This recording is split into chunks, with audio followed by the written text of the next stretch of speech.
नमस्कार। बुलेटिन में आप सभी का स्वागत है। मैं हूं आपके साथ स्मिता। बुलेटिन की शुरुआत करेंगे इस वक्त की बड़ी खबर से। खबर आपको बता रहे हैं राजधानी भोपाल से, जहां भाजपा के बगावती सुर शांत होंगे।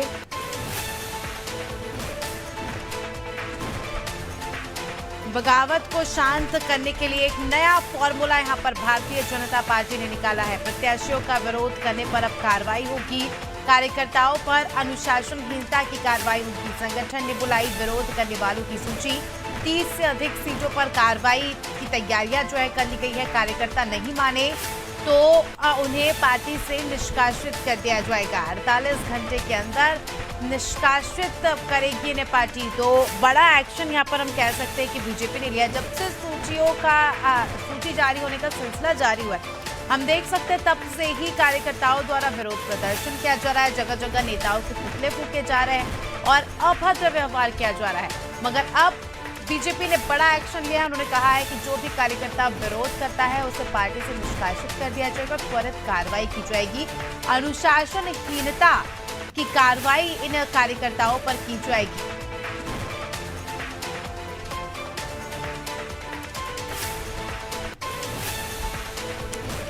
तो खबर आपको बता रहे हैं राजधानी भोपाल से, जहां बीजेपी ने जो है बगावती सुरों को कम करने के लिए एक नई तरकीब निकाली है। अब जो भी कार्यकर्ता या नेता या जो भी आम इंसान भी अगर इस प्रकार के प्रदर्शन में शामिल होता है, पार्टी के खिलाफ जो है पुतले फूकते हैं और इस प्रकार से उग्र होकर जो है चीजें की जाती है, वो अब नहीं होगी, क्योंकि अब पार्टी इस पर स्ट्रिक्ट एक्शन लेगी।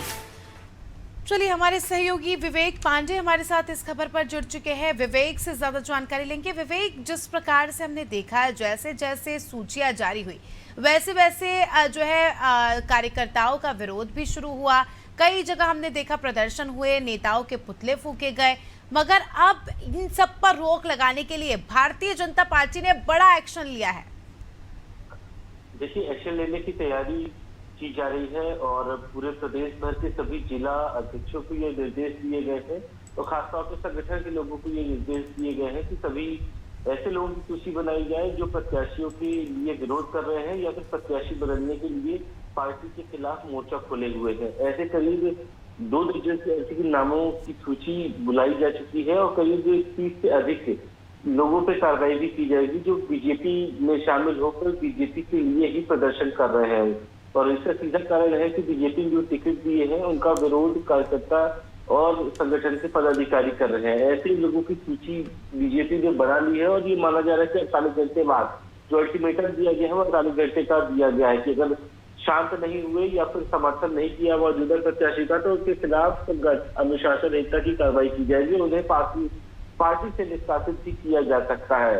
सबसे दिलचस्प बात है कि अभी तक कांग्रेस में ही ये देखा जाता था कि बगावत के सुर दिखाई देते थे, लेकिन अब इस बार ये पहला ऐसा कोई चुनाव होगा जिसमें सबसे ज्यादा बीजेपी में बगावत की सुर देखने के लिए मिल रहे हैं। उसके पीछे कुल मिलाकर विवेक, हम ये कह सकते हैं कि बड़ा एक्शन यहाँ पर पार्टी ने लिया है और कहीं ना कहीं इस प्रकार की चीजों से जो है पार्टी का अंदरूनी माहौल खराब होता है, तो कहीं ना कहीं उस पर भी अब जो है रोक लगेगी। बने रहिए हमारे साथ, जल्दी आपका रुख करेंगे। तो दर्शकों को बता दें कि खबर आपको बताई राजधानी भोपाल से, जहां अगली खबर का रुख करेंगे। खबर आपको बता रहे राजधानी भोपाल से ही, जहां मध्य प्रदेश कांग्रेस में बगावत चल रही। बगावत शांत कराने के लिए कल बड़ी बैठक बुलाई गई है। कई सीटों पर फिर से प्रत्याशी बदले जाने की कवायद जो है तेज हो गई है। इलेक्शन इंचार्ज ने आला कमान को रिपोर्ट भेजी और आधा दर्जन से भी ज्यादा प्रत्याशियों को बदला जाएगा। काफी ज्यादा दिलचस्प है ये पूरा मामला जो है। ज्यादा जानकारी लेंगे। विवेक हमारे साथ लगातार जुड़े हुए हैं। विवेक, लगातार देखा जा रहा है जिस प्रकार से बीजेपी की हमने बात करी, बीजेपी में जो है एक और सूची जारी होने पर कई सारे नेता कार्यकर्ता नाराज हुए, तो वहीं कांग्रेस में भी बगावत के सुर कुछ कम नहीं है। कांग्रेस में भी लगातार जो है इस बात के क्यास लगाया जा रहा है कि कई सारे प्रत्याशियों के टिकट बदले जाएंगे। देखिए, कांग्रेस में कपड़ा फाड़ प्रतियोगिता चल रही है और कपड़े फाड़ प्रतियोगिता सीधे कमलनाथ के बंगले तक आ पहुंची है। कल वडनगर से मुरली मोरवाल ने ये कह दिया है कि अगर किसी और व्यक्ति को टिकट दे दिया है तो उन्हें निर्दलीय लड़ना पड़ेगा। और मुरली मोरवाल ने ये कहा था कि जैसे 2018 में फूल छाप और फूल वाले प्रत्याशी को घर में घुसेड़ दिया था, और ठीक इसी तरीके से 2023 में उसे उठा के पटक देंगे, क्योंकि वो पेशे से पहलवान है। मुरली मोरवाल की ये तेवर पार्टी के लिए यानी कि कांग्रेस के लिए खतरा साबित हो सकते हैं। सबसे दिलचस्प बात है कि कल मुरली मोरवाल खुद अपने समर्थकों के साथ कमलनाथ के आवास पर थे, लेकिन कमलनाथ ने उनसे मुलाकात नहीं की, और ठीक इसी बात का विरोध जताते हुए देर रात भी प्रदर्शन चलता रहा। और अब ये कहा जा रहा है कि अब डैमेज कंट्रोल करने की कोशिश कांग्रेस की तरफ से की जा रही है। करीब 6 से अधिक सीटें हैं जहां पे संभवतः टिकट बदला जा सकता है, क्योंकि कल रणदीप सुरजेवाला ने बैठकर समीक्षा की। जो बाहर से आए हुए कार्यकर्ता थे उनसे 1-to-1 चर्चा की, और कार्यकर्ताओं ने बाकायदा जो विरोध करने जिन लोगों का विरोध हो रहा है, जिन प्रत्याशियों का विरोध हो रहा है, उसके बारे में पार्टी के जो नेता है स्थानीय स्तर पर जो काम करते हैं कांग्रेस के लिए, वो उन्होंने तमाम सबूत दिए। सबसे दिलचस्प है कि खाते गांव से दीपक जोशी को लेकर इसलिए बगावत है कि दीपक जोशी एक तरफ कह रहे हैं कि उन्होंने पार्टी से टिकट नहीं मांगा, पार्टी ने उन्हें टिकट दे दिया, यानी कि वो पार्टी पर ही ये आरोप लगा रहे हैं कि वो टिकट नहीं मांग रहे थे लेकिन उन्होंने टिकट दे दिया है, तो अब वो क्या करें। और दीपक जोशी के विरोध होने की वजह है कि जोशी भाजपा के कई कार्यकर्ताओं के संपर्क में है, जबकि कांग्रेस में शामिल होने के बाद उन्हें स्थानीय नेताओं के साथ चर्चा करनी चाहिए थी, लेकिन स्थानीय संगठन को तवज्जो देने के बजाय दीपक जोशी भाजपा के कई ऐसे जो कार्यकर्ता हैं उनके संपर्क में है। ऐसे में स्थानीय जो कांग्रेस के नेता है वो कहीं न कहीं अपने आप को ऐसा महसूस कर रहे हैं कि वो दीपक जोशी के लिए आखिर क्यों प्रचार करें जब वो भाजपा के संपर्क में है। तो ठीक इसी लिहाज से कांग्रेस करीब 6 से अधिक सीटें हैं उनसे परिवर्तन करने जा रही है, यानी कि दूसरे प्रत्याशियों के ऐलान होगी। इसको लेकर आज भी संभवतः रणदीप सुरजेवाला, कमलनाथ और दिग्विजय सिंह के साथ इनकी चर्चा हो। खातेगांव, जागर, जावरा, बल्हारगढ़, सुजालपुर, मुरैना अलावा कई और सीटों पर बदलने की तैयारी है। खास बात यह है कि मुरैना में अभी जो प्रत्याशी उतारा है पंकज उपाध्याय, उसका सबसे ज्यादा विरोध हो रहा है, क्योंकि मौजूदा विधायक राकेश मावई का टिकट काटा गया है, और इससे पहले अजय सिंह कुशवाहा भी यहाँ से बगावत करके बसपा ज्वाइन कर चुके हैं। तो ऐसी करीब 6 से 7 सीटें हैं जहाँ पर प्रत्याशी बदलने की कवायद में अब कांग्रेस जुटी हुई है। जी बिल्कुल विवेक, और ना ही केवल दीपक जोशी जो है कांग्रेस कार्यकर्ताओं का की इसलिए भी नाराजगी दिखी जा रही कि कई सारे भाजपा नेता जो कि कांग्रेस में आए थे कुछ ही महीनों पहले, उन्हें ज्यादा तवज्जो यहाँ पर दिया जा रहा है, तो उसके चलते भी ज्यादा नाराजगी दिखी जा रही है। तो अब देखना ये भी दिलचस्प होगा कि क्या उनके भी टिकट जो है पार्टी बदलती है या नहीं, और ये काफी ज्यादा दिलचस्प हो जाएगी बात। अब ये तो आने वाले समय में ही पता चलेगा, बैठक होगी उसके बाद कि क्या कुछ निर्णय लिया गया। बने रहिए हमारे साथ, जल्दी आपका रुख करेंगे। तो दर्शकों को बता दें कि खबर आपको बताई राजधानी भोपाल से, जहां मध्य प्रदेश कांग्रेस में चल रही बगावत को दूर करने के लिए कल जो है महत्वपूर्ण बैठक बुलाई गई है।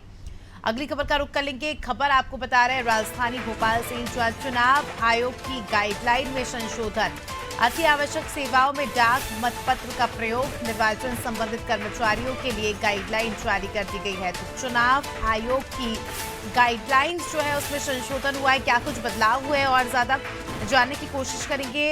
विवेक लगातार हमारे साथ जुड़े हुए हैं। विवेक, चुनाव आयोग ने जो है अपनी गाइडलाइंस में संशोधन किया है, क्या कुछ बदलाव हुए हैं? देखिए, चुनाव आयोग ने स्पष्ट कर दिया है कि जो भी सरकारी कर्मचारी हैं उनके लिए अलग से व्यवस्था की जाएगी, यानी कि जिस मतदान केंद्र में उनकी ड्यूटी लगेगी वहीं से वो मतदान कर सकेंगे, वो भी ईवीएम के जरिए। सबसे महत्वपूर्ण बात है कि इसमें से कई कर्मचारी जो है वो अति आवश्यक सेवा यानी कि मतदान कराने के कार्य में जुटे रहेंगे, और इसके अलावा से जो जनहित से जुड़े हुए कामकाज है उनकी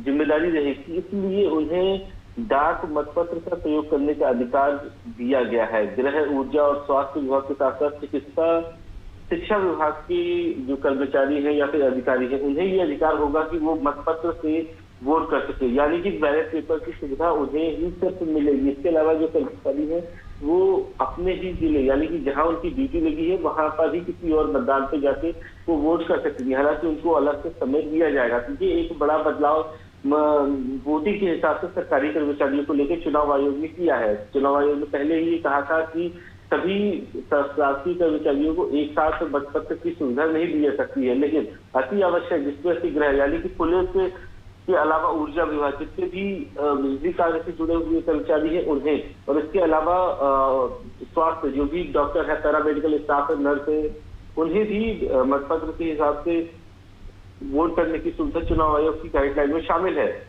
वो 17 नवंबर को मध्य प्रदेश में मतदान है। ऐसे में करीब ये चारों विभाग के करीब 1 लाख से अधिक कर्मचारी हैं जिन्हें मत पत्र का उपयोग करने की अनुमति दी जाएगी। गृह विभाग में अकेले करीब 1.5 लाख से अधिक पुलिस का स्टाफ है जिसे ये अनुमति दी जाएगी, यानी कि कुल मिला के 2 से 2.5 लाख ऐसे कर्मचारी हैं जो डाक मतपत्र के हिसाब से ही वोट करेंगे। उन्हें ही एक डाक मतपत्र के जरिए वोट करने का अधिकार चुनाव आयोग ने दिया है। बिल्कुल, चलिए बहुत बहुत शुक्रिया आपका विवेक हमारे साथ जुड़ने के लिए और तमाम जानकारी के लिए। तो दर्शकों को बता दें कि खबर आपको बताई